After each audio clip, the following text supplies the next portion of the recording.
Hi viewers, welcome to our channel. ప్రస్తుతం మనతో పాటు ఇమ్మంది రామారావు గారు, సీనియర్ జర్నలిస్ట్ ఉన్నారు. వారితో ఒకసారి మాట్లాడదాం. సార్ నమస్కారం సార్. నమస్తే అండి. సార్, జగన్మోహన్ రెడ్డి గారు ఢిల్లీలో ధర్నా చేయడం వెనుకున్న అసలు కథ ఏంటి, అసలు కథ వేరే ఉంది అని చెప్పేసి ఒక ప్రచారం అయితే జరుగుతుంది సార్. ఎందుకు ఇండియా కూటమిలో ఉన్న వాళ్ళందరితో మీటింగ్ అంటే ధర్నాకు ఆహ్వానించడం, వాళ్ళు కూడా రావడం, దీని వెనుకంత వేరే స్టోరీ ఉంది అంటున్నారు. నిజంగా వేరే స్టోరీ ఉందా, లేకుంటే కేవలం తమ పైన జరుగుతున్న దాడుల్ని అందరినీ కూడా చూపించాలన్న ఉద్దేశంతోనే చేశారా? అసలు ఏంటి సార్ జగన్ ధర్నా వెనుకున్న అసలు కథ ఏంటి? ఆయన అప్పుడే వీళ్ళు వైసీపీ నాయకులు అందరూ ఎలాగనుకుంటున్నారంటే ఇంకా అధికారంలో ఉన్నామనుకునే మాట్లాడుతున్నారు. అధికార అహంతో మాట్లాడుతున్నారు. ఈయన అసలు ఎందుకు ఓడిపోయామో పూర్తిగా రివ్యూ చేసుకొని ఇంకా మన ప్రమాణ స్వీకారం జరిగింది. ఒకసారి వెళ్ళాడు, గవర్నర్ ప్రసంగం పూర్తిగా వినకుండా గవర్నర్ ప్రసంగానికి అడ్డు తగులుతూ ఆ సభనేమో విఫలం చేశాడు. ఇప్పుడేమో పెద్ద ప్రతిపక్ష హోదా నాయకుడిగా అవకాశం కల్పించాలని అయ్యన్న పాత్రుడికి ఇచ్చాడు ఒక లేఖ. అది చూశాడు, కుదరదని చెప్పాడు. మళ్ళీ రెండోసారి అసెంబ్లీకి వచ్చినప్పుడు కయ్యానికి తగుదునమ్మా అంటూ నల్ల కండువాలు వేసుకొని వచ్చాడు. ఏమిటి ఇదంతా? ఎందుకు ఆ తొందరపాటు? రావడమే రావణ కాష్టంలాగా ఆంధ్రప్రదేశ్ రగిలిపోతుంది. హత్యలు, దాడులు, ఆడవాళ్ళ ప్రాణాలకు కూడా రక్షణ లేదు అని చెప్పి అలా ఆల్మోస్ట్ చాలా ఇటువంటి పరిస్థితుల్లో ఏదో గవర్నర్ పరిపాలన పెడితే, రాష్ట్రపతి పరిపాలన పెడితే కానీ మరి ఆంధ్రదేశాన్ని ఎవరూ రక్షించుకోలేరు అని చెప్పాడు. చెప్తే చెప్పాలి కదా, ఎంతమంది చచ్చిపోయారు, ఎలా చచ్చిపోయారో, ఏ పార్టీ వాళ్ళు కొట్టారో, వీళ్ళకి ఎప్పటి నుంచి పాత పగలు ఉన్నాయో పోలీస్ డిపార్ట్మెంట్కి వదిలేస్తే ఒక గంటలో తేల్చేస్తారు ఆ వ్యవహారంతా. ఢిల్లీ వరకు వెళ్ళవలసిన అవసరం లేదంటాను. ఇక్కడ కాంగ్రెస్ పార్టీతో ఇక్కడ జగన్మోహన్ రెడ్డి మంతనాలు సాగించినప్పుడు కూడా వాళ్ళు ఎందుకు తీసుకుంటారు ఏంటి? ఈయనకేముంది? ఒకవేళ వచ్చే ఎలక్షన్స్లో జగన్మోహన్ రెడ్డి ఖచ్చితంగా గెలుస్తాడనేటువంటి టాక్ ప్రజల్లో ఉందా? వ్యక్తిగతంగా ఆయన ఎట్లాంటి స్వభావం ఉన్నప్పుడు, ఎట్లాంటి స్వభావం ఉన్నవాడు?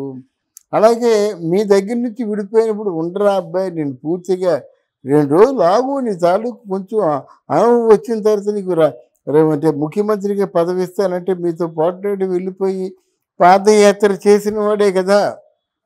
తెలుగులో ఒక సామెత ఉంటుంది, ముక్కు కోసిన మొగుణ్ణి ఎప్పటికీ మర్చిపోలేదట. అలా నువ్వు వైసీపీ నాయకుడిగా ఉంటూ ఈ పార్టీని బాగా ఎస్టాబ్లిష్ చేయక ముందు వాళ్ళ ముక్కు కోసి వచ్చేసావు, వాళ్ళని అవమానించి వచ్చేసావు. మీ నాన్న ఆత్మబంధువులా ఉంటే నువ్వు సింహ స్వప్నంలాగా తయారయ్యావు. ఇప్పుడు మన వైఎస్ఆర్ పార్టీ అంటే వైఎస్ రాజశేఖర రెడ్డి పార్టీ కాదు, యువజన శ్రామిక రైతు పార్టీ. అది ఎవరి దగ్గర నుంచో కొనుక్కున్నావు. ఆ విషయాన్ని చెప్పాలా? దీనికి దానికి సింక్ అయ్యేసరికి మా నాన్నగారి పార్టీ, రాజన్న పాలన అందిస్తా అన్నావు. ఎంతవరకు రాజన్న పాలన అందించావో ఆ రాజన్న పార్టీలో ఉన్న వాళ్ళకి అందరికీ తెలుసు. ఇప్పుడు నువ్వు ఎందుకు వెళ్ళావు జంతర్ మంతర్కి? నిన్నెవరు ఖాతరు చేస్తారు? ఏదో ప్రపోజల్ ఉండాలి కదా. నువ్వు ప్రపోజల్ చేస్తే బీజేపీ వాళ్ళు స్పందిస్తారా? నిన్ను ఎలా దూరం చేసుకోవాలో సమయానుకూలంగా నిన్ను వాడుకుందామని పెట్టారు కానీ ఏం స్పందిస్తారు? ఫోన్ లేదా? కాంగ్రెస్ పార్టీనే పట్టుకున్నావు.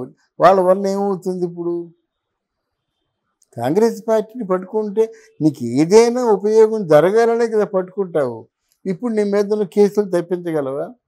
ఇప్పుడు అవినాష్ రెడ్డి మీద కేసులు తప్పించగలవా? అంటే ఈ దేనికైనా ఒక ఆధారం ఉండాలి కదా. ఇప్పుడు నీ వెనక ఎవరు ఉన్నారు? పెద్దిరెడ్డి రామచంద్రారెడ్డి లేడు, బొత్స సత్యనారాయణ లేడు, రోజా లేదు, విడుదల రజనీ లేదు, పెద్దల రామకృష్ణారెడ్డి లేదు, ఎవరు లేరన్నమాట అక్కడ. అంటే ఇక్కడ మీరు ఎవరు లేకుండా నువ్వు పొరపాటున జైలుకి వెళ్తే నీ పార్టీని ఇంకా నడిపించేది ఎవరు? ఒకవేళ భారతి గారు ఉన్నారనుకుంటే భారతి గారికి 190 బాధ్యతలు ఉన్నాయి. ఎన్నో కంపెనీలకి ఆవిడ మేనేజింగ్ డైరెక్టరు. ఉన్న కంపెనీలన్నీ నీ పేరు మీద లేవు కదా, ఆవిడ పేరు మీద ఉన్నాయి. ఆవిడ సాక్షి ఛానలు, సాక్షి పేపరు, ఆవిడకున్న కంపెనీలో షేర్సు, ఇదంతా పర్యవేక్షణ, ఇవన్నీ మించి అంటే రాజకీయాల్లో గట్టిగా మాట్లాడాలి.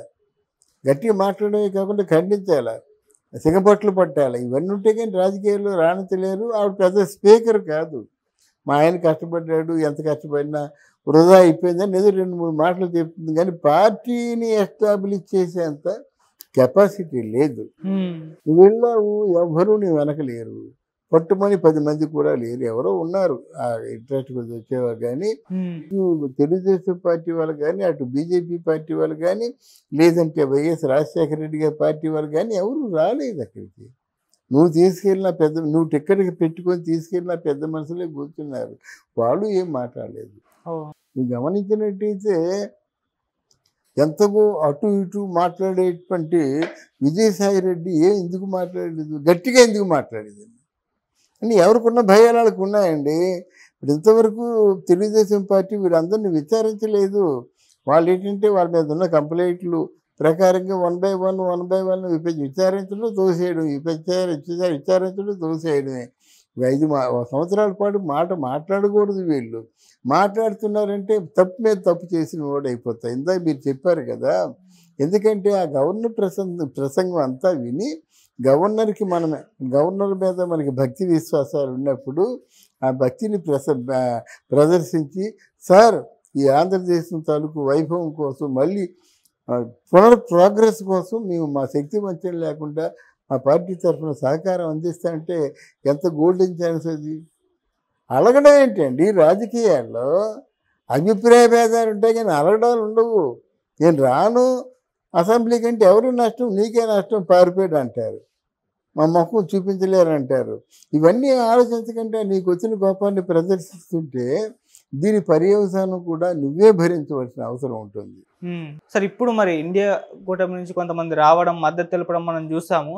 సో ఇండియా కూటమిలో చేరిపోతున్నారని వార్తలు అయితే రావడం చూస్తాం. మరి చేరుతారా లేదా, చేరితే ఇండియా కూటమి నుంచి రియాక్షన్ ఏ విధంగా ఉంటుంది సార్, అంటే బీజేపీ ముఖ్యంగా? ఏమీ లేదండి, ఇక్కడ ప్రధానమైన లోపం ఏమిటంటే ఇండియా కూటమిలో నాయకుడు లోపం అండి. విశ్వసనీయమైన నాయకుడు లేడు. ఇప్పుడు రాజీవ్ గాంధీ ఉన్నాడు అనుకోండి, అలా బయటకు వచ్చేసరికి అందరూ కలిసిపోయారు. ఆ రాజీవ్ గాంధీ ప్రైమ్ మినిస్టర్ అయ్యారంటే సినిమా యాక్టర్లు అందరూ కలిసిపోయినారు.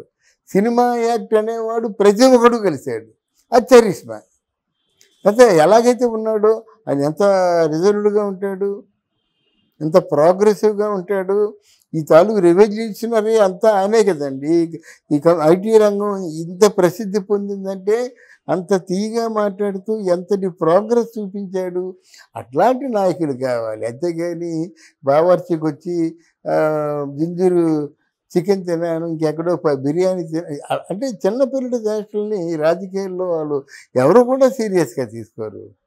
అదే చెప్తున్నాను, పవన్ కళ్యాణ్ కూడా నీ ఆవేశం చూసి, నువ్వు ఫైర్ అయ్యే విధానాన్ని చూసి, ఆ అంటే నాభిలోంచి వచ్చేటువంటి ఒక దాన్ని ఏమంటారు దాడిని చూసి వీళ్ళు అమ్మో మాకేమైనా పొరపాటు జరిగినట్టు తాట తీసేస్తాడనే నమ్మకంతో ప్రజలందరూ ఉన్నారు దేశ విదేశాల్లో. ఒక్కొక్కరు ఒక్క బ్యాంకుతో వస్తారన్నమాట. నాది ఏమాత్రం తగ్గకూడదు. రాజీవ్ గాంధీ ఎప్పుడు స్మైల్ చేస్తూనే ఉన్నాడు, చక్క హాయిగా ప్రధానమంత్రిగా ఉన్నాడు, ఏ గొడవలు లేవు, అన్నీ బాగున్నాయి. తర్వాత ఆయన ఎంత లోతుగా ఆలోచించేవాడంటే ఒక ఐస్ని తీసుకొచ్చి ఆ చేతులు మార్పించాడు, ఇంత ఐస్ మొక్క పెట్టాడు. ఆ లాస్ట్ వాడి చేతికి వచ్చేసరికి ఐస్ మొక్క కరిగిపోయింది.